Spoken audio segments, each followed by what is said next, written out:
Saudara kekasih Yesus Kristus, tatkala kita menelaah tentang Natal atau inkarnasi atau proses Allah menjadi manusia, atau kelahiran melalui seorang perawan, maka kita melihat ada dua perempuan yang sangat memiliki andil di dalam sejarah keselamatan. Yang pertama adalah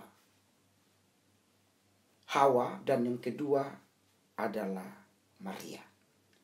Di dalam kitab Kejadian pasal 3 ayat 15 dibilang, "Aku akan mengadakan permusuhan antara engkau dan perempuan ini, antara keturunanmu dan keturunannya. Keturunannya akan meremukkan kepalamu dan engkau akan meremukkan tumitnya." Nah saudaraku, janji ini adalah janji yang terus bergulir dan janji ini akhirnya digenapi di dalam pribadi Maria. Namun sebelum Maria menggenapi janji ini harus didengungkan terus. Sehingga kalau kita melihat nama Hawa itu sendiri berarti ibu atau pribadi yang hidup. Siapakah Hawa? Hawa atau Eve yang berasal dari bahasa Ibrani Hawa yang berarti hidup. Diterjemahkan dalam bahasa Yunani atau Septuaginta, perjanjian lama berbahasa Yunani, adalah Zoe, kehidupan yang merujuk kepada kehidupan yang kekal ya. Ini adalah bahasa Semitik kuno. Dan secara fonetik atau dalam bahasa Ibrani, Hawa berhubungan dengan haya atau hidup. Sehingga melalui fonetik ini, Adam menjelaskan mengapa perempuan itu diberi nama Hawa. Yaitu bahwa Adam call his wife name Eve.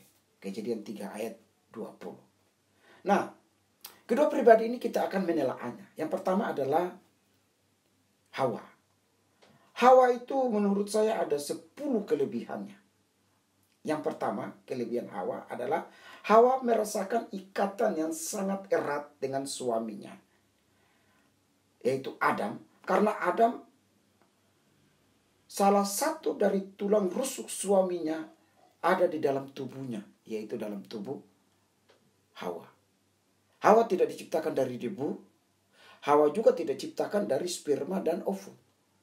Atau Hawa tidak diciptakan dari pembuahan suami istri yang telah menikah atau bersetubuh. Tidak. Tetapi Hawa membawa diri Adam, yaitu tulang rusuknya. Yang kedua, Hawa adalah wanita tercantik di bumi ini dan tidak ada yang bisa mengimbangi kecantikannya. Karena ia diciptakan langsung oleh tangan Allah tanpa cacat dan dosa. Sehingga Adam bersajak, "Engkau adalah daging dari dagingku dan tulang dari tulangku." Dan dinamakan Hawa. Jadi tangan Tuhan sendiri seperti Adam yang membuat pribadi kedua, yaitu Hawa. Yang ketiga, Hawa adalah wanita yang paling berbahagia di bumi ini. Karena Allah sendiri yang memberikan dan memberkati pernikahan mereka. Allah yang menjodohkan mereka di Taman Eden. Dan Allah sendiri yang mengucapkan kata berkat.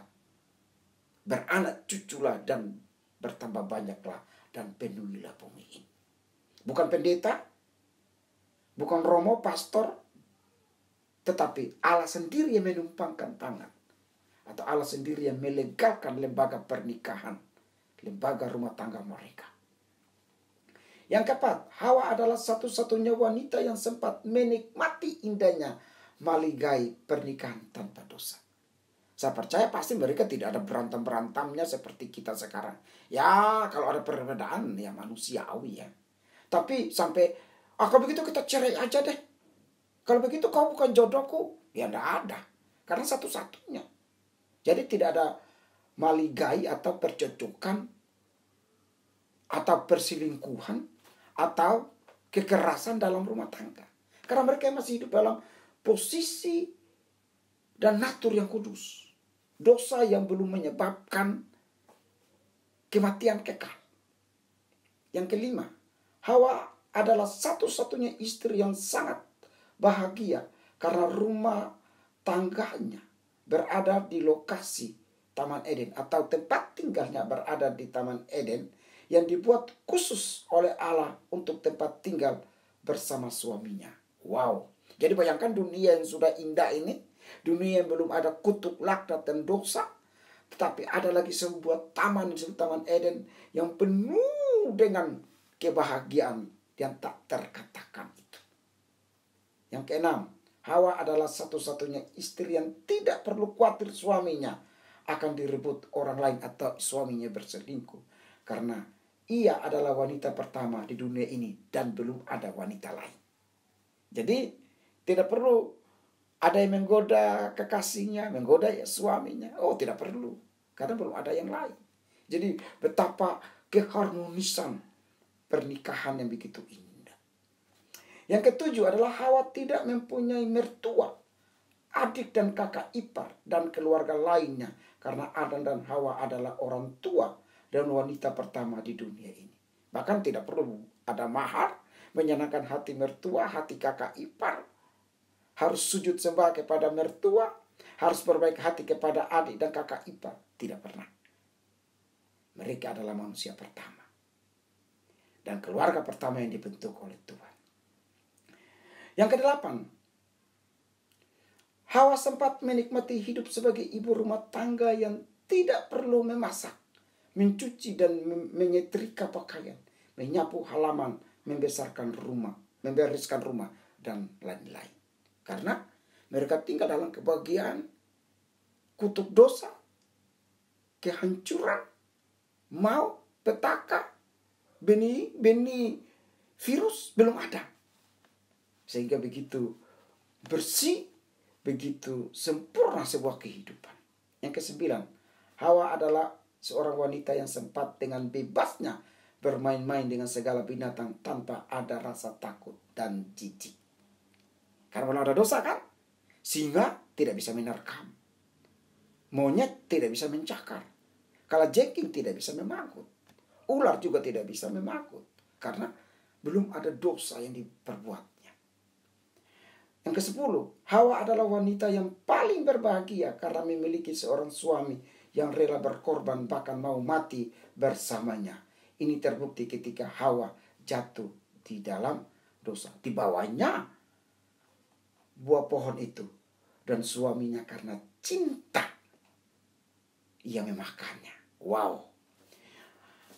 Peran Hawa besar sekali ya. Nah, dari Hawa lalu seluruh keturunan yang jatuh dalam dosa, maka Tuhan menjanjikan kelahiran seorang penyelamat melalui virgin birth atau perawan. Kata perawan dalam bahasa Ibrani itu ada dua, yaitu Alma dan Betula. Alma itu perawan dan belum pernah disentuh, sedangkan Betula adalah perempuan muda tetapi belum tentu perawan. Nah, kata Alma ini digenapi dalam kelahiran virgin birth atau perawan, yaitu melalui kata partenos. Sesungguhnya belum ada ada alat pentes perawan bahwa Maria perawan atau tidak. Tetapi secara gramatikal atau literal, Alkitab berkata Yesus lahir dari seorang partenos atau virgin birth. Maka tentulah Yesus lahir tanpa persetubuhan suami istri. Lahir melalui Roh Kudus yang menjelma menjadi manusia. Tidak ada himen elastis yang membuktikan Maria itu perawan tidak perawan, tetapi dari gramatikal ayat atau kata suci ini, bahasa Yunaninya partenos, menunjukkan bahwa kelahiran Kristus dari seorang perawan. Nah, itu yang pertama, kita lihat siapakah Hawa. Yang kedua, dalam bicara tentang kelahiran Kristus atau kelahiran juru selamat untuk menebus manusia, maka kita melihat bahwa ada sosok kedua yang berperan penting, yaitu namanya Maria.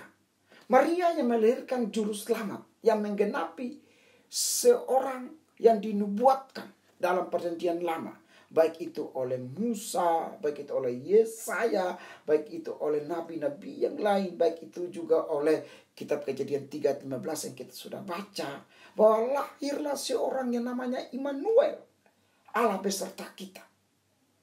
Dan ini terjadi di dalam kitab Kejadian pasal 1 ayat yang ke-23, bahwa kelahiran itu sungguh nyata melalui pribadi yang namanya Yesus dari Maria.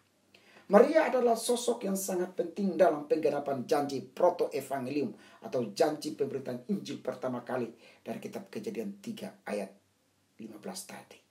Yaitu bahwa Maria itu adalah perempuan suci yang bersahaja.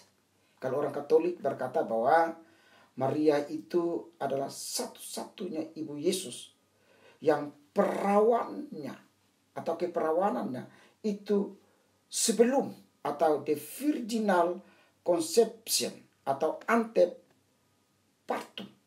Maria itu juga adalah perawan pada waktu dia melahirkan Kristus, yaitu the virgin birth atau in partum.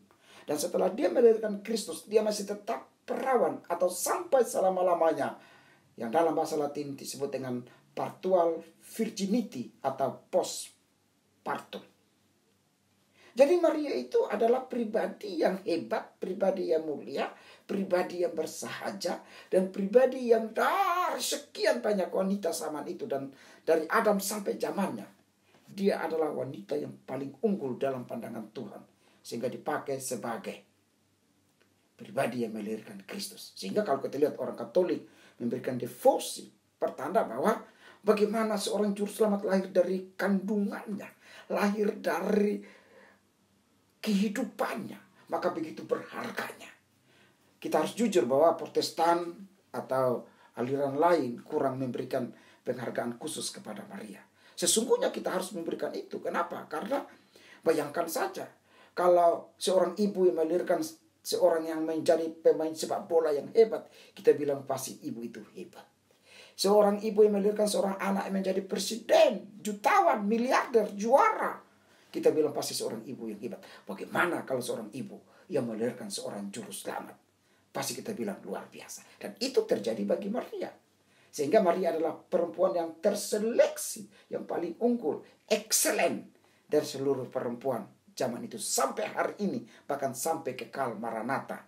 Dia adalah wanita yang paling mulia, bersahaja, dan excellent. Kenapa? Ada beberapa alasan. Yang pertama, Maria terlibat aktif dalam sejarah penebusan. Alkitab secara jelas mengatakan bahwa Yusuf tidak bersetubuh dengan Maria sebelum mereka menjadi sah sebagai suami istri. Kejadian 1 ayat 23. Selain budaya Yahudi yang menuntut virginitas seorang perempuan, tentulah Maria, perempuan desa dari Nazaret, adalah pribadi yang menjunjung tinggi kesucian hidup sebelum pernikahan. Maria mengekspresikan mandat mulia dalam sejarah penebusan itu dengan berkata, yaitu keterlibatan aktif dalam penebusan, bahwa kata Maria, sesungguhnya aku ini hamba Tuhan, jadilah padaku menurut perkataanmu itu. Karena tidak logik, bagaimana tidak bersuami, bagaimana tanpa bini laki-laki bisa terjadi kehamilan dan terjadi kelahiran. Tidak mungkin. Tapi sesungguhnya dia bilang, aku ini hamba Tuhan. Ketaatan, bisa mengerti, dibukakan rahasia iman ini, bahwa sesungguhnya Allah punya cara yang lain, yaitu kelahiran melalui virgin birth. Perkataan ini berpengertian Maria menerima tugas untuk mengambil bagian dalam karya keselamatan. Yesus bukan anak Yusuf, jelas, karena faktanya bahwa Maria mengandung dari Roh Kudus. Matius 1 ayat 18. Sehingga kita melihat di sini, pada waktu Yusuf bangun dari tidurnya setelah dijelaskan, dan setelah Yesus besar atau Yesus sudah dilahirkan, berkali-kali Alkitab berkata, ambillah anak itu. Berarti bukan anak Yusuf, tetapi anak Maria. Maria melahirkannya tanpa benih laki-laki. Maria adalah wanita yang sangat eksklusif karena rahimnya dipakai untuk mengandung dan melahirkan juru selamat penebus dosa manusia. Jadi itu hal pertama, yaitu Maria terlibat aktif dalam sejarah penebusan. Hal kedua, Maria mampu menyimpan rahasia ilahi. Ini kelebihan Maria loh. Tatkala Maria menerima berita sukacita bahwa ia akan mengandung dari Roh Kudus, ia menyimpan berita tentang anak itu dan apa yang akan terjadi padanya dalam hatinya. Lukas 2 ayat 19 dan ayat 53. Jadi dalam hati Maria selalu ada pertanyaan besar tentang apa yang akan terjadi pada Yesus. Lukas memberi catatan bahwa suatu pedang akan menembus jiwamu sendiri. Lukas 2 ayat 35. Dan ayat ini menubuatkan jalan kesengsaraan yang akan dialami Yesus sehingga sampai mencapai puncaknya di Bukit Golgota. Dan Maria harus siap menerima apa yang akan terjadi bagi anak yang dikandung itu. Maria sejak awal sudah diberitahukan nasib anak yang dikandungnya itu. Dan pergumulan batin Maria tercapai setiap kali nubuatan itu terjadi dalam diri Yesus. Untuk itu ia menerima Yesus hingga bukit tengkorak. Jadi saudaraku, yang kedua kita lihat di sini bahwa menyimpan rahasia rohani itu. Maria pasti secara manusia bertanya, benar enggak? Benar enggak? Tetapi peristiwa demi peristiwa, nubuatan demi nubuatan mulai digenapi oleh Kristus. Melakukan mujizat, berjalan di atas air, menyembuhkan, mengajar dengan hebat dan penuh kuasa. Termasuk bahwa dia harus menanggung dosa umat manusia mati di Bukit Golgota. Maria merasakannya. Bayangkan seorang ibu yang mengandung 9 bulan. Beberapa hari. Melihat anak yang dikandung yang pernah ada dalam perutnya itu mengalami penderitaan. Terutama pada waktu Yesus dicambuk, dipaku, bahkan terhuyung-huyung membawa salib. Begitu penderitaan dengan mahkota duri di atas kepalanya.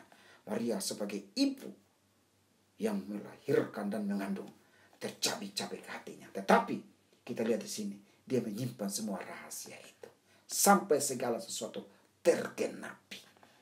Yang ketiga, Maria menyandang 2 gelar ibu. Permintaan Maria pada peristiwa mujizat di perkawinan Kana yang tercatat dalam Yohanes 2 ayat 1 sampai 11. Yaitu pada ayat ketiga di mana kata ibu dalam bahasa Yunani adalah mater, mother. Mengandung pengertian hubungan biologis. Yesus tidak melakukan mujizat karena pada perkara mujizat atau kerajaan surga bukan soal hubungan pribadi antara ibu dan anak yang melahirkan atau biologis. Sehingga pada waktu ayat ketiga dikatakan ibu, mater, tidak terjadi apa-apa. Tapi pada ayat yang keempat, di mana Maria tahu bahwa betul aku melahirkan, tetapi engkau adalah Allah yang menjadi manusia. Yaitu kata gunai, woman, mengandung pengertian ilahi. Dan Yesus menuruti apa yang dikatakan oleh ibunya. Bahwa ini persoalan ilahi, persoalan mujizat, persoalan ia menjadi manusia dalam melakukan penyelamatan. Maka dia berkata, tuangkanlah air. Maka terjadi mujizat, yaitu anggur yang manis tersedia di pesta itu. Dan ini adalah membuktikan bahwa Maria menyandang 2 gelar ibu. Yaitu ibu yang melahirkan Yesus, yaitu mater. Dan ibu secara ilahi, yaitu gunai. Dan Maria menyadari itu. Secara biologis dia melahirkan Kristus. Tetapi anak yang dilahirkan itu adalah Allah itu sendiri yang akan mati dan menyelamatkan manusia. Yang keempat, peran Maria dalam sejarah penebusan. Maria adalah Hawa yang kedua. Maria adalah ibu yang selalu tersayat kalbunya menyaksikan penderitaan anak yang dilahirkannya. Namun ia selalu tabah. Ia membesarkan Yesus. Lukas 2 ayat 51. Dan menjadi saksi pilu atas semua penderitaan Yesus hingga penyalibannya. Yohanes 19 ayat 25. Salib adalah tujuan utama inkarnasi dan penggenapan nubuatan para nabi. Bahwa ia akan meremukkan si iblis sesuai berita proto-evangelium dalam kitab Kejadian 3 ayat 15. Sehingga kata perempuan woman pada Galatia 4 ayat 4 adalah gunaikos. Sejajar dengan deklarasi berita protoevangelium di dalam kitab Kejadian 3 ayat 15. Bahwa sang Hawa yang baru. Jadi sekali lagi, sang Hawa yang baru atau Maria adalah Hawa kedua yang akan melahirkan Yesus Juru Selamat yang mengalahkan kutuk dosa dan penggenapan berita protoevangelium. Akibat ketaatan Hawa, ibu yang pertama, dosa masuk ke dalam dunia. Melalui kandungan Hawa yang kedua yaitu Maria, lahirlah penyelamat yang diurapi untuk meremukkan kepala iblis dan kutuk dosa yang membinasakan secara dengan taat pada hukum Taurat dan membawa dirinya sebagai tebusan yang sempurna. Menjadi imam besar yang mempersembahkan dirinya sendiri, bukan mempersembahkan korban, sampai kepada ruang maha kudus dan tabir bait suci terbelah. Matius pasal 1 ayat 23 menggambarkan bahwa penggenapan Parthenos yang dinubuatkan atau dicatat oleh Alkitab dalam Galatia ayat 4:4 bahwa melalui virgin birth, melalui kelahiran perawan, Maria menggenapi janji protoevangelium dalam kitab Kejadian 3 ayat 15 dan nubuatan Yesaya 7 ayat 14 bahwa lahir dari seorang perawan atau alma. Jadi tidak perlu dipertentangkan pengertian gunaikos atau keperanan Maria atau Parthenos, karena Alkitab sudah memberikan fakta bahwa Hawa telah membuat semua ibu melahirkan keturunan yang berdosa. Tetapi Alkitab juga memberikan fakta solusi kekekalan bahwa melalui Maria kandungannya dipakai untuk melahirkan seorang yang disebut Juru Selamat, Yesus dari Nazaret, untuk menebus kita. Hawa adalah perempuan pertama penyebab manusia berdosa. Namun Maria sebagai Hawa kedua sangat signifikan sekali atau sangat berpengaruh atau sangat mulia dalam sejarah keselamatan, yaitu menebus umat manusia. Maria perempuan polos dan bersahaja dari Nazaret telah memainkan perannya menggenapi proklamasi berita protoevangelium di Taman Eden dalam dirinya. Sehingga di dalam kandungannya lahirlah Juru Selamat yang olehnya semua dosa ditanggungkan di dalam pengorbanannya di Bukit Kalvari, supaya di dalam nama itu bertelut segala lutut dan lidah mengaku Yesus Tuhan dan Juru Selamat. Maria adalah Hawa kedua, karena Hawa pertama melahirkan keturunan-keturunan berdosa, namun keturunan berdosa itu sudah digenapi bahwa lahir dari rahim seorang yang namanya Hawa kedua yaitu Maria, Juru Selamat datang kepada kita dalam kelahiran virgin birth atau kelahiran perawan untuk menggenapi janji Allah bahwa Allah peduli dan menyelamatkan manusia. Untuk itu, mari kita menata diri kita secara apik dan bijaksana, menerima kelahiran virgin birth melalui Hawa kedua yaitu Maria yang berperan aktif di dalam sejarah penebusan. Dan jika kita sudah menerima bayi atau pribadi atau sosok atau orang yang dilahirkan melalui Maria yaitu Juru Selamat, maka kita pasti memperoleh suatu jaminan keselamatan akan bersama dengan Kristus dan Maria, ibu yang melahirkan Yesus, di surga yang kekal. Tuhan berkati kita. Masal ubraka. Salam.